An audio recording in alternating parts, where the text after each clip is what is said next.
بسم اللہ الرحمن الرحیم۔ استغفار کی فضیلت اور مشکلات کا حل۔ سنن ابو داؤد کتاب استغفار کا بیان حدیث نمبر 1518۔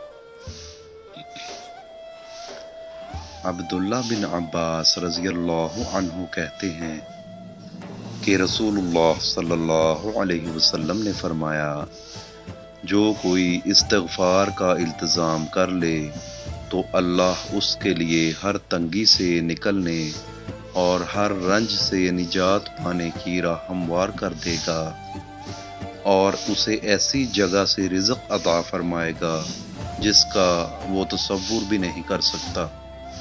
وضاحت: استغفار یعنی اللہ تعالی سے عفو و درگزر کی پابندی وہی کرے گا جو اس سے ڈرے گا اور تقوی اختیار کرے گا۔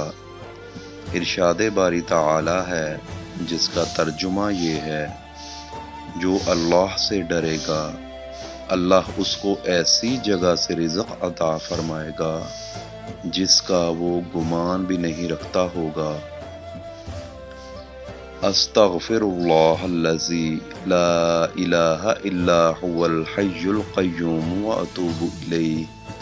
میں اللہ سے اپنے گناہوں کی معافی مانگتا ہوں جس کے سوا کوئی عبادت کے لائق نہیں، جو زندہ ہے، ہمیشہ رہنے والا ہے، اور میں اسی کی طرف توبہ کرتا ہوں۔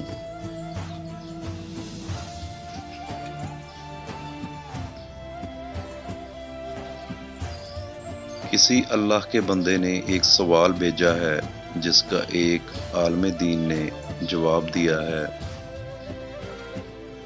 اگر گناہوں پر استغفار کیا جائے تو کس طریقہ سے کیا جائے اور کتنی مرتبہ روزانہ کرنا چاہیے، اور کون سی تسبیح پڑھنا مسنون ہے، یعنی آپ صلی اللہ علیہ وسلم کی سنت ہے؟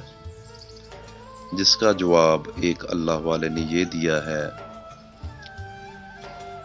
استغفار کے معنی ہے توبہ کرنا، یعنی اپنے گناہوں اور قصوروں کی معافی مانگنا اور بخشش طلب کرنا، اور اس کی حقیقت اور روح یہ ہے کہ آدمی اپنے گناہوں کو سوچے جنہوں نے اس کے نفس کو گھیر رکھا ہے، یعنی اس کو میلا اور گندا کر رکھا ہے، اور پھر اسباب مغفرت اختیار کر کے نفس کو ان گناہوں سے پاک کرے۔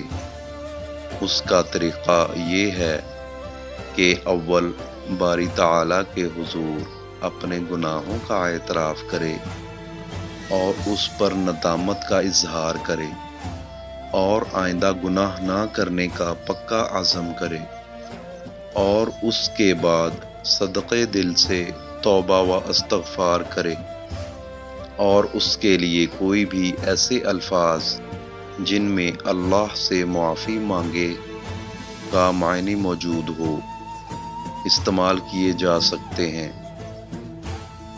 اس مفہوم کی ادائیگی کے لیے سچے دل سے استغفر اللہ بھی کہا جا سکتا ہے، اور اس کے بہترین الفاظ میں سے چند یہ ہیں: استغفر اللہ الذی لا الہ الا هو الحی القیوم واتوب الیہ۔